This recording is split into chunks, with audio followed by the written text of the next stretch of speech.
میں نے پرسوں ایک کتاب پڑھی, دی لاسٹ مغل, یہ انگلش میں کتاب ہے ایک گورے کی, پوری کتاب نہیں, اس کا کچھ حصہ پڑھا. دی لاسٹ مغل, یہ کتاب آپ لوگ ضرور پڑھیں.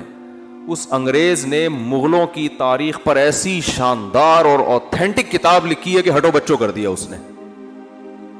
کیونکہ اس نے جب کوئی واقعات بیان کیے نا مغل حکومت کے خاتمے کے, تو اس واقعات میں اس نے اس زمانے کے اخباروں کے ٹکڑے بھی پیش کیے ہیں, ان کی تصویریں لے لے کے. یعنی کتنی ایک مستند کتاب لکھی نا اس نے.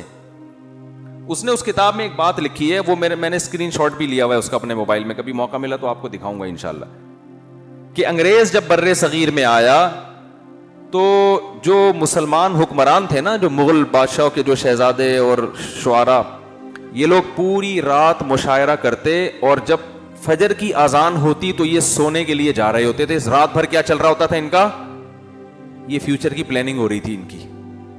رات بھر شعر و شاعری کے پروگرام چلتے, مرزا غالب بھی تشریف فرما ہوتے اس میں, ساری رات شاعری چلتی, اور حکمران صبح سونے کے لیے کہاں جا رہے ہوتے, پھر شہزادے اور یہ جتنے بڑے لوگ ہیں نا, یہ سب سونے کے لیے جا رہے ہوتے تھے. اور انگریز صبح 4 بجے اذان سے پہلے اٹھ کے ایکسرسائز کر رہا ہوتا تھا.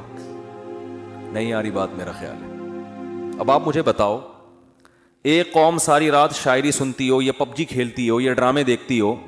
اب ڈرامے آ گئے, پب جی آ گیا, اب شاعری ختم ہو گئی.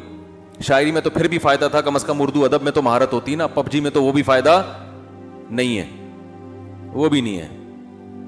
تو ایک قوم جو رات 4 5 6 بجے سو رہی ہو, اور دوسری قوم جو 4 بجے اٹھ کے ورزش کر رہی ہو, تو فیوچر کس کے ہاتھ میں آئے گا بتاؤ؟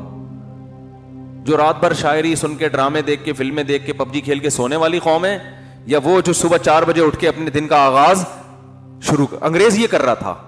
اور خدا کا قانون ہے, جو محنت کرتا ہے اللہ اسے عطا فرماتے ہیں.